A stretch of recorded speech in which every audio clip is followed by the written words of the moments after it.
আপনি বারবার চেষ্টা করছেন কিন্তু কিছুতেই সফলতা অর্জন করতে পারছেন না। এমনটা কি? যদি এমনটা হয়ে থাকে তাহলে কথাগুলো শুনুন, আপনারই কাজে লাগবে। সর্বপ্রথম যেটা করতে হবে তা হলো আপনি কেন বারবার ব্যর্থ হচ্ছেন তার কারণগুলো খুঁজে বের করতে হবে আপনাকে। কেন আপনি পারছেন না? কেন আপনি বারবার ফেল হচ্ছেন? কেন আপনি বারবার ব্যর্থ হচ্ছেন? তার কারণগুলো খুঁজে বের করুন তো। এবং পরবর্তীকালে যাতে করে এই ভুলগুলো না হয় সে বিষয়ে আপনাকে সচেতন থাকতে হবে।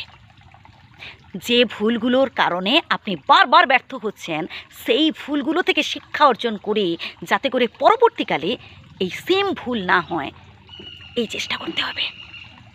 নাম্বার 2, নিজেকে একটু পরিবর্তন করুন। দেখুন, সময়ের সাথে সাথে আমাদেরও পরিবর্তন হতে হয়। নিজের মধ্যে এমন কিছু চেঞ্জেস আনুন যাতে করে আপনার সফলতা খুব নিকটে এসে যায়, যাতে করে আপনি খুব দ্রুত সফলতা অর্জন করতে পারেন।